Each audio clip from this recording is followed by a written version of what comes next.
Bonjour à tous, lors de l'épisode précédent, j'avais fait l'impression des deux chambres à l'aide d'un airless. Donc en off, j'ai égrené mon impression, c'est-à-dire que je lui ai passé un léger coup de ponçage au 240. Et là, je peux te garantir que le mur est d'une douceur, il est doux comme un cul.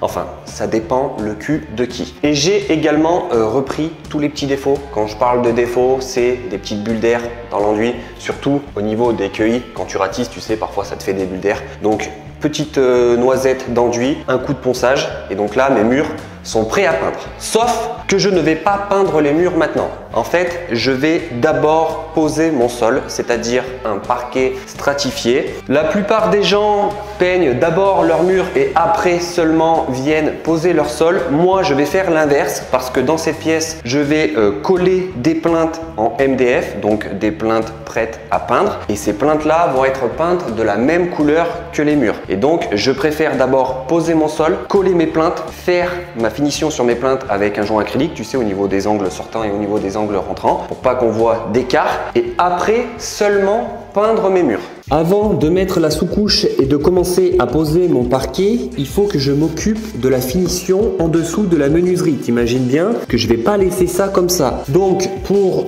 faire une finition la plus propre possible, j'ai envie de dire, avec les moyens du bord, j'ai récupéré des bouts de PVC comme ça qui traînaient dans mon garage. Donc là, je les ai recoupés à la bonne dimension pour qu'ils puissent glisser dessous. Au milieu ici, j'ai une partie qui ressort, donc j'ai deux bouts comme celui-ci que je vais coller dans le fond.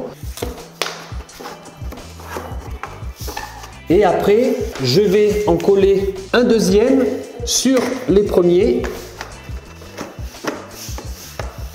histoire d'avoir un truc plus propre. Et au niveau du jour qui se trouve ici, j'aurai simplement à faire un petit joint acrylique et de toute façon après il y aura l'épaisseur du parquet et la plainte qui va se trouver ici. Nowadays the pain follow me, deal with trauma privately. I don't want to be a burden, I handle things defiantly. Spent a decade searching for a higher power guiding me. Figured out that faith is not up there, that it's inside of me. Act with execution, what's a plan with zero action? Faced with bad habits, knowing it's a magnet to my imbalance. I'm somewhere between confidence and arrogance. The middle ground is treacherous, I work on getting out of it. Pops is looking down, I feel him every time the sun shines. Back to being unsigned, I only got my bloodline with me going forward. Avant de poser un parquet, il est important de mettre une sous-couche. Donc tu as des parquets où tu as déjà la sous-couche qui est collée derrière tes lames, mais je crois que ça se fait de moins en moins. Et sinon, tu peux acheter des sous-couches comme ça. Donc celle-là, elle se déplie. Tu en as également en rouleau et tu en as également sous forme de dalle. Donc moi, j'ai pris une sous-couche de 3 mm. C'est pas pour rattraper mon sol ou des faux niveaux, parce que moi, j'ai coulé une chape anhydrite et mon sol, c'est un billard. C'est surtout pour éviter que entre ton parquet et ton sol existant, que quand tu marches, ça fasse du bruit. En gros, ça va te permettre d'amortir les pas et éviter des bruits de grincement ou des bruits entre le parquet et le sol existant.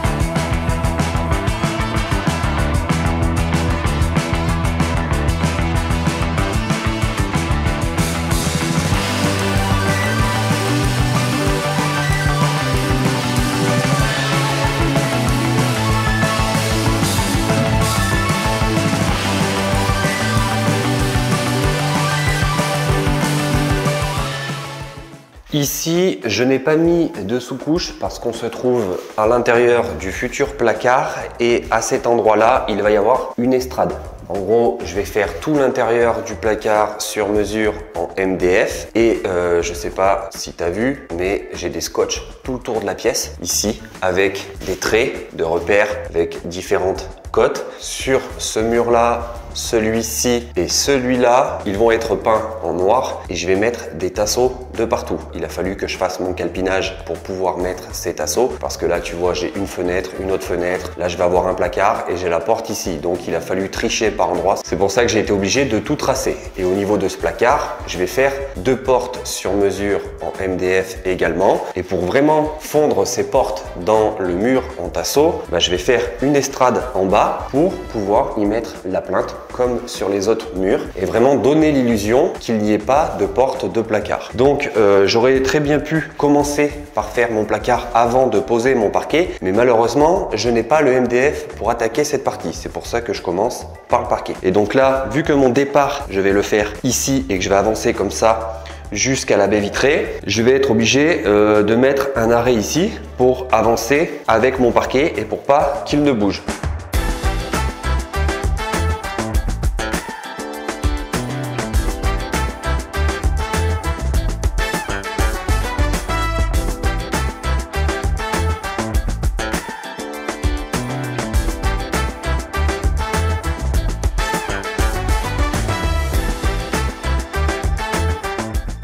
Première étape avant de commencer la pose du parquet, déterminer le sens de pose. Au niveau de cette chambre, dans ce sens-là, je suis beaucoup plus fin que dans ce sens-là. Donc en gros, la pièce est en longueur comme ça. Si je décide de poser mon parquet dans le sens de la partie la plus longue de la pièce, ça va accentuer cet effet. Ça va accentuer le fait que cette partie va être plus fine et ça va accentuer la longueur de cette pièce. C'est pour ça que moi, je vais le poser comme ceci, perpendiculaire à la partie la plus fine de la pièce pour casser l'effet couloir, on va dire. Une fois que tu as déterminé ton sens de pose, il faut faire un calpinage, c'est-à-dire comment je pars. Est-ce que je pars avec une lame entière ou est-ce que je commence avec une lame recoupée? Dans mon cas ici, si je pars avec une lame entière, sachant qu'il va falloir la recouper pour qu'elle vienne au milieu du seuil de porte, de l'autre côté de la pièce, je me retrouve avec une coupe de 2 cm ici. Donc 2 cm, c'est pas bon. Il faut que ta coupe fasse minimum 7 cm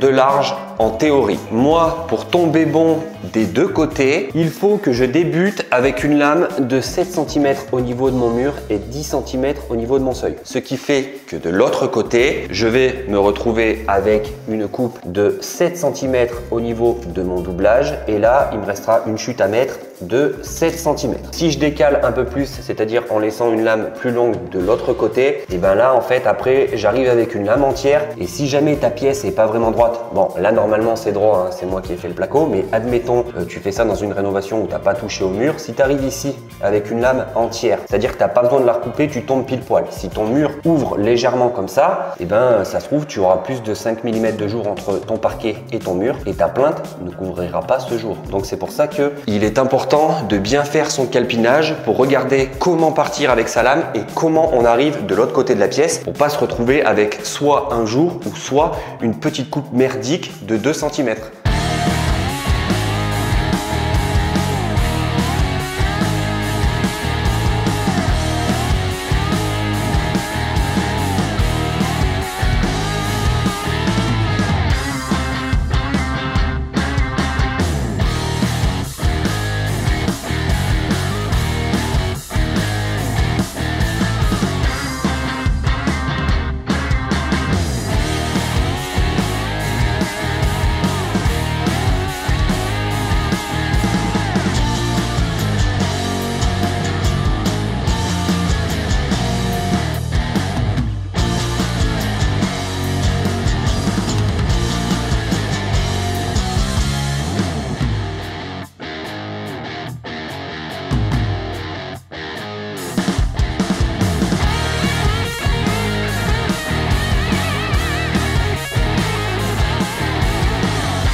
Mon départ est fait, sachant que le départ, c'est la chose la plus importante. Donc, toujours laisser un jour entre le mur et le parquet. Bon, je te montre au niveau du mur, hein, parce que bon, là, t'imagines que c'est un mur. Au niveau des portes, si tu veux vraiment une finition parfaite, tu recoupes le bas de ta porte. En gros, tu prends une lame, tu la places devant, tu viens faire un trait, tu coupes le bas de la porte. T'oublies pas de laisser les 5 mm derrière pour pas que le parquet vienne en contrainte, parce que le parquet, c'est flottant, donc ça va travailler. Pareil au niveau du placo. Et là, comme ça, tu as une finition qui est vraiment nickel. Après là, ça va être carrelé dans la partie couloir. Il y aura un seuil de porte et on n'aura pas du jour entre le montant et le parquet. Autre chose également, quand tu poses ton parquet, ne prends pas chaque lame dans la même botte. Tu vois, tu fais comme je viens de faire. J'ai sorti 5 bottes et à chaque fois que j'avance, je prends une lame dans une botte différente parce que tu as une légère différence de teinte. Et donc, si tu prends toutes les lames les unes à la suite des autres dans la même botte, tu risques de le voir au niveau de ton sol. C'est pour ça qu'il faut prendre une lame dans chaque botte.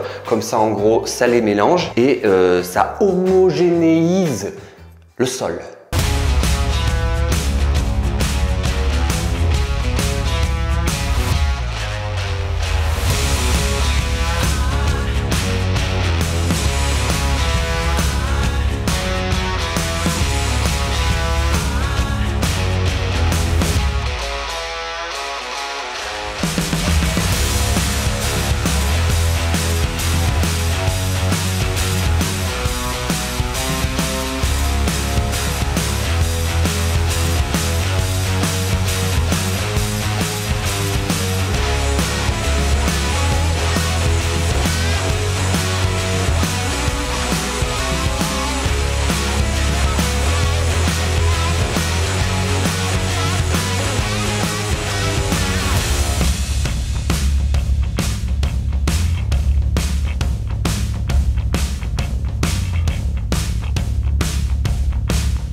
Pour faire tes coupes et éviter de prendre ton mètre et mesurer à chaque fois, tu te sers de la lame. Donc la lame là va être dans ce sens. Je la retourne dans l'autre sens.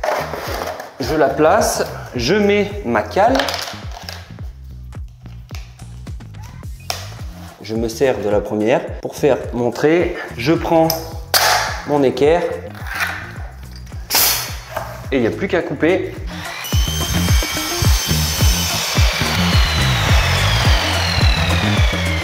Et je tombe nickel.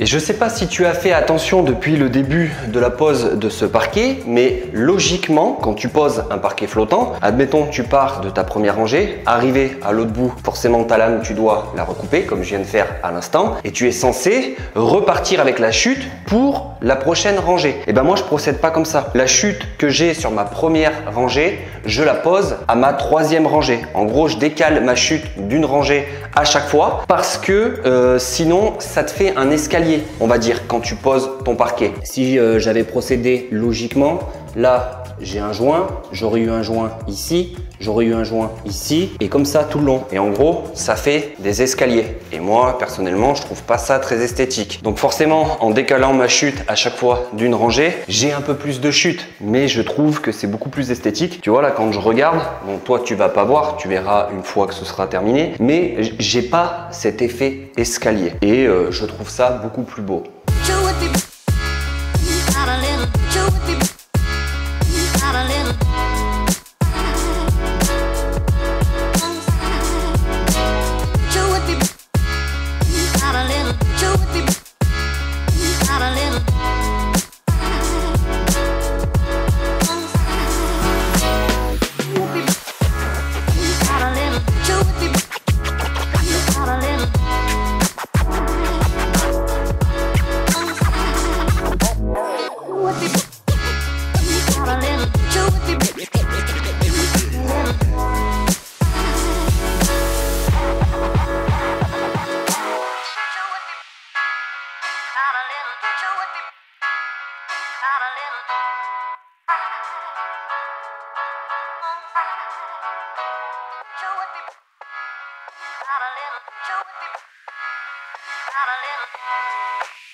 La pose du parquet stratifié de cette chambre est terminée. Nous, on est super satisfait du résultat. Forcément, entre ce que toi, tu vois à l'écran et ce que nous, on voit en étant dans la pièce, il y a forcément une différence. Il ressort beaucoup mieux en réalité qu'en vidéo. Il me manquera simplement à rajouter 2 bouts de lame au niveau de la baie vitrée. Je n'ai pas pu le faire aujourd'hui parce qu'il me manque mon profilé d'arrêt de finition de parquet. Je te montrerai ça lors d'une prochaine vidéo. Si toi aussi tu as un parquet flottant à poser et que tu as des baies vitrées, ça va te permettre d'avoir une super finition entre tes lames de parquet et ta baie vitrée. Prochaine étape dans cette chambre, ça va être la réalisation de l'intérieur du placard sur mesure en MDF. Ça promet parce que moi et le bois, tu vois, on n'est pas trop potes. J'aime pas travailler le bois et j'ai l'ultime sensation que le bois ne m'aime pas. Enfin, c'est surtout que je suis pas vraiment équipé pour travailler le bois, j'ai du matos de merde et donc